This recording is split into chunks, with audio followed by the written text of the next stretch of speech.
Je croyais avoir décroché le job le plus paisible du monde, gardien de nuit dans un hôpital abandonné à la périphérie de la ville. Les premiers jours, j'aimais presque le silence, à peine troublé par le vent qui s'infiltrait sous les portes. Mais la troisième nuit, alors que je faisais ma ronde, j'ai entendu mon prénom, chuchoté d'une voix rauque, résonner depuis la salle d'opération condamnée. Je me suis figé. Je n'ai rien dit, pensant à une illusion sonore, mais depuis ce moment, j'ai su que quelque chose m'attendait dans l'ombre. Au fil des nuits, les voix se sont multipliées.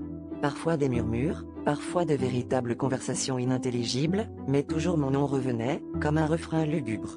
J'ai commencé à remarquer des empreintes de pas humides sur le carrelage poussiéreux, menant vers des pièces murées depuis des années.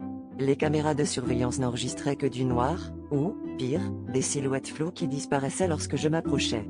J'ai pensé à quitter, mais quelque chose m'attirait, une curiosité morbide que je n'arrivais pas à réprimer. Une nuit, le bruit s'est intensifié, des coups sourds sur les murs, des appels déchirants, puis de nouveau mon prénom, hurlé cette fois.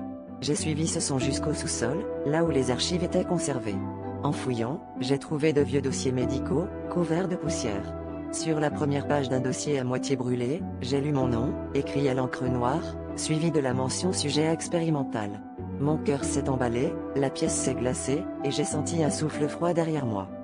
Quand je me suis retourné, les anciennes portes se sont ouvertes d'elles-mêmes, révélant des silhouettes déformées, le visage caché sous des masques d'hôpital. Elles avançaient lentement, murmurant en boucle mon nom. J'ai compris, trop tard, que je n'étais pas là par hasard. Depuis, chaque nuit, je sens leur regard sur moi. Et parfois, dans le reflet des vitres, je ne reconnais plus mon propre visage.